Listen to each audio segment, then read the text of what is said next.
Hello friends, आज हम start करेंगे चैप्टर 13 डिक्शनरीज का मेथड्स का पार्ट 3।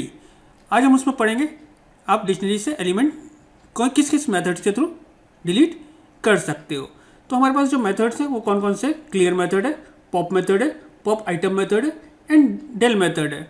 अब इन सब का अलग अलग तरीका है और इन सब का वर्किंग जो है वो अलग अलग है।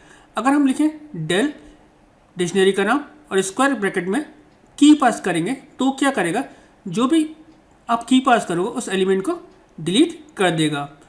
अगर हम यहाँ पे लिखते हैं डेल और डिक्शनरी का नाम तो क्या करेगा, कंप्लीट डिक्शनरी को रिमूव कर देगा और उसका ऑब्जेक्ट भी रिमूव कर देगा। दैट मीन्स वो वेरिएबल भी डिस्ट्रॉय हो जाएगा जो आपने डिक्शनरी के लिए क्रिएट करा था। पॉप फंक्शन क्या करता है कि आपका जो भी आप यहाँ पे की पास करोगे, दैट मीन्स जो भी की आप पास करोगे वो एलिमेंट रिमूव कर देगा और उसकी वैल्यू रिटर्न करेगा कि कौन सी वैल्यू थी जिसको उसने रिमूव करा है। पॉप आइटम क्या करेगा, दैट मीन्स वो रिमूव करेगा आपका last element of, that means last की जो भी डिक्शनरी के अंदर आपने लास्ट वैल्यू या लास्ट की जो आपने इनपुट कराई थी और उसकी वैल्यू वो आपकी डिलीट करेगा और की और वैल्यू को रिटर्न करेगा आपकी उस पर, दैट मीन्स स्क्रीन पर डिस्प्ले करेगा। अगर हम इनको एग्जाम्पल्स के थ्रू समझने की कोशिश करें तो देखिए आपके पास क्या है, एक स्टूडेंट डिक्शनरी है, उसके अंदर 1 की है, उसकी वैल्यू नेहा, 2 की एक की है, साइमा उसकी एक वैल्यू है, 3 उसकी की है, अवनीत उसकी वैल्यू है, 4 एक की है और अना उसकी एक वैल्यू है। अगर मैं लिखता हूँ stu.pop4 तो उस दैट मीन्स फोर्थ आपकी की किसकी है, अना की है, उसने अना रिटर्न कर दिया और इसको इस डिक्शनरी से रिमूव कर दिया होगा। अगर हमने दोबारा प्रिंट कराया तो देखिए अना यहाँ पर नहीं है। अगर मैं सपोज अगर आप एक कंडीशन ऐसी आती कि आप यहाँ पे लिखते std.pop और यहाँ पे 8 या 9 लिख देते या कुछ भी ऐसा एलिमेंट लिख देते, ऐसी की लिख देते जो इस डिक्शनरी के अंदर नहीं थी, तो उस कंडीशन में क्या है, वो एरर डिस्प्ले करता है। अगर आप चाह रहे थे कि वो एरर डिस्प्ले नहीं करे लेकिन जो भी वैल्यू आप इनपुट कराओ वो डिस्प्ले करे, तो उस कंडीशन में आप क्या लिखेंगे, दैट मीन्स डिक्शनरी का नाम डॉट पॉप, जहाँ पे आपकी की होगी और आप चाहते थे अगर ये एलिमेंट नहीं मिले तो कोई मैसेज प्रिंट कर दे, तो आप वो मैसेज इस कोट्स में दे सकते हो। अब यहाँ पर क्या हुआ कि 6 यहाँ पर अवेलेबल नहीं था तो क्या प्रिंट कर दिया, नॉट हियर। ऐसे ही दोबारा से हमने एक एग्जाम्पल लिया std.pop 6 यहाँ पे नहीं है, कॉमा वो क्या रिटर्न करे, -1 रिटर्न कर दे। और आपने यहाँ पे 8 दिया है, 8 यहाँ पर नहीं है क्योंकि आपने कोई मैसेज इसकी कोई वैल्यू नहीं दी है, तो उस कंडीशन में उसने की एरर आपका डिस्प्ले कर दिया, दैट मीन्स ये एरर हैगा। इसको एग्जांपल के थ्रू समझने की कोशिश कर लेते हैं।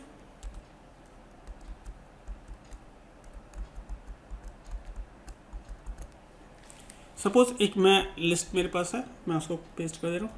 एक एक डिक्शनरी क्रिएट हो गई जिसकी 1 वैल्यू क्या है, गुलफाम है, 2 को वैल्यू क्या है, अमित है, 3 की वैल्यू क्या है, मानस है। मैं यहाँ पर क्या देता हूँ, ए डॉट पॉप और किसको देता हूँ, दैट इज 2। तो ये क्या रिटर्न करेगा, दैट इज अमित रिटर्न करेगा और इसको यहाँ से रिमूव कर देगा।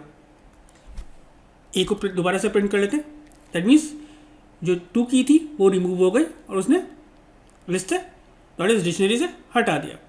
अब मैं कोई ऐसी वैल्यू पास करता हूँ जो इसके अंदर नहीं है, तो उस कंडीशन में क्या करेगा, एरर देगा, दैट इज a.pop।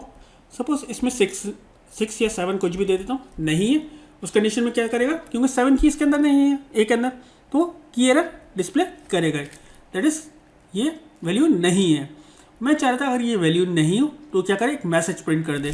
तो मैं लिखता हूँ a.pop,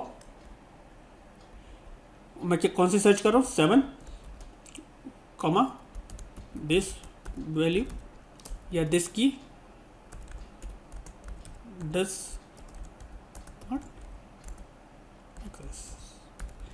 आपने मैसेज प्रिंट करा दिया, ये की आपकी एग्जिस्ट नहीं करती है।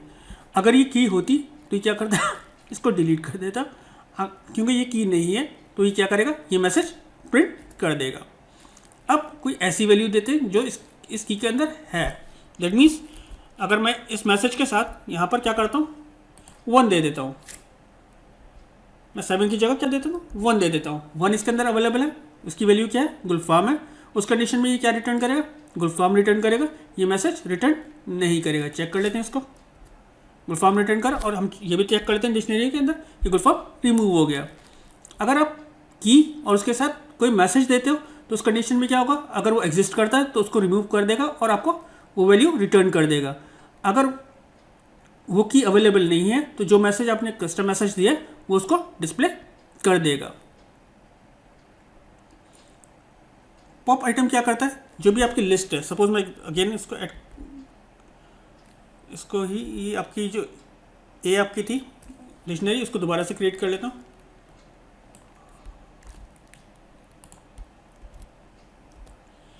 ए हमारे पास पूरी हो गई। अगर पॉप आइटम क्या होता है कि जो लास्ट एलिमेंट होता है वो उसको रिमूव करता है। अगर मैं लिखता हूँ ए डॉट पॉप आइटम, तो वो क्या करेगा, इसके अंदर आप कोई की या वैल्यू पास नहीं करते हो तो ऑटोमेटिकली वो क्या करेगा, लास्ट एलिमेंट क्या है हमारा, माइनस है, उसको रिमूव कर देगा। और इसके अंदर जो रिटर्न होगा वो क्या होगा, की और वैल्यू दोनों रिटर्न होंगी। अगर मैं दोबारा लिखूँगा तो इसके अंदर सब अब जो लास्ट एलिमेंट क्या है, अमित है, वो रिमूव हो जाएगा। अगर मैं लिखता हूँ ए डॉट पॉप आइटम, जो उसने रिमूव करा उसको आपको डिस्प्ले करा दिया, दैट मीन्स उसने सेकंड की और अमित को डिलीट करा। चेक कर सकते हो आप इसको। नेक्स्ट हमारे पास फंक्शन होता है दैट इज क्लियर। मैं ए को दोबारा से ले लेता हूँ, ए को प्रिंट करा के दिखा देता हूँ। क्लियर और डिलीट में डिफरेंस ये होता है कि अगर मैं क्लियर फंक्शन यूज़ करता हूँ तो उस कंडीशन में क्या होगा, सिर्फ एलिमेंट्स जो हैं, दैट मीन्स की और वैल्यूज़ जो है इस डिक्शनरी की रिमूव होंगी। ये जो ए रेफरेंस है, ए जो मैंने ऑब्जेक्ट बना रखा है किसका, डिक्शनरी का, वो रिमूव नहीं होगा। जबकि अगर मैं डिलीट यूज़ करूँगा तो ये ए ऑब्जेक्ट जो मैंने डिक्शनरी का बना रखा है वो भी रिमूव हो जाएगा। चेक कर लेते हैं इसको भी। मैं लिखता हूँ ए डॉट क्लियर, एंटर करता हूँ तो क्या हुआ, अब ए डिक्शनरी की एग्जिस्ट तो करती है, क्यों, क्योंकि इसके एलिमेंट्स जो हैं, दैट मीन्स कीज़ और वैल्यूज़ जो हैं वो रिमूव हुई हैं, ये ऑब्जेक्ट जो है रिमूव नहीं हुआ है। तो आपको क्या डिस्प्ले करेगा, empty brackets, that is dictionary के। अगर मैं लिखता, सपोज मैं दोबारा से बना लेता हूँ, अब मैं फिर ए लिखता हूँ तो प्रिंट करा के दिखा देता हूँ। अगर मैं लिखता ए डॉट डेल ए, तो क्या करेगा, ये ऑब्जेक्ट भी डिलीट कर देगा और इसके सारे एलिमेंट्स भी रिमूव कर देगा। चेक कर लेते हैं इसको। ए को अगर अब प्रिंट कराऊंगा तो ये अभी क्या आ रहे थे, अगर आप क्लियर यूज़ कर रहे थे तो एम्प्टी ब्रैकेट्स आ रहे थे, दैट मीन्स डिक्शनरी के। अब ये भी नहीं आएंगे, आपके पास एरर आएगा, दैट मीन्स इस नाम की डिक्शनरी अवेलेबल नहीं है। सपोज अगेन मैं क्रिएट कर लेता हूँ, ए को प्रिंट कराता हूँ। अगर मुझे डेल स्टेटमेंट के थ्रू एक पर्टिकुलर की डिलीट करनी थी तो आप क्या यूज़ करोगे, डेल आपका डिक्शनरी का नाम और आप यहाँ पे की पास कर दोगे। एंटर करते हैं तो कौन सी की हमारी रिमूव हो रही है, दैट इज़ 2, जिसकी वैल्यू क्या है, अमित। चेक करते हैं और ये कोई भी वैल्यू रिटर्न नहीं करता है। अमित डिलीट हो गया। एग्जाम्पल 13.17 को समझने की कोशिश करते हैं। यहाँ पे क्या करें, एक डिक्शनरी क्रिएट करी गई है जिसका नाम क्या है, STU। उसके अंदर आपकी इनिशियल कीज़ क्या है, 1, उसकी वैल्यू क्या है, नेहा, 2 साइमा, 3 अवनीत, 4 आना और 5 शहजी। इसकी अब क्या होता है, ये STU नाम की डिक्शनरी क्रिएट हो गई। ये लूप चलेगा कब से, while length STU, that means इसकी लेंथ तक ये लूप चलेगा जब तक ये length greater than equals to 1 नहीं हो जाती, दैट मीन्स वो यहाँ तक नहीं आ जाता। अब क्या होगा, element deleted student dot pop, student dot pop item क्या करेगा, जो आपके डिक्शनरी के अंदर जो लास्ट एलिमेंट होगा सबसे पहले उसने वो रिमूव करा, देन अगेन उसने फोर्थ एलिमेंट ये वाली की डिलीट करी, ये वाली की डिलीट करी, ये वाली की डिलीट करी एंड ये वाली की डिलीट करी। जब ये डिलीट कर रहा था तो आपको की और वैल्यू उसकी रिटर्न कर रहा था, जो क्या प्रिंट हो जा रही थी।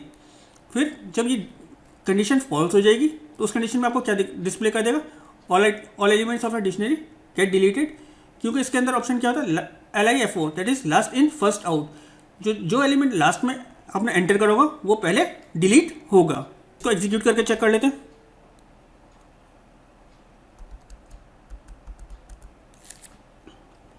Python that is 13-17.py। क्या हुआ, सबसे पहले आपका जो लास्ट एलिमेंट था वो रिमूव हुआ, देन आपका सेकेंड लास्ट एलिमेंट डिलीट हुआ, then so on and so on जब तक ये इस कंडीशन को ट्रू नहीं होता, that means length greater than equals to 1 नहीं हो जाती। दैट मीन्स जब आपकी लेंथ 1 हो जाएगी तो आपका क्या हो जाएगा, लास्ट फर्स्ट जो एलिमेंट होगा वो डिलीट हो चुका होगा। और ये किस बेस पे काम करता है, that is LIFO, that is last in first out. जो भी एलिमेंट लास्ट में ऐड हुआ होगा वो पहले डिलीट होगा। उम्मीद करता हूँ आपको deleting elements from dictionary, that means आपको डिक्शनरी से एलिमेंट डिलीट करने वाले जो मेथड्स हैं that is clear. Pop item and delete function clear हो गए होंगे। फिर भी अगर कोई डाउट हो तो प्लीज़ कमेंट सेक्शन में लिखिए, मैं कोशिश करूँगा आपके डाउट्स को क्लियर करने की। Thank you.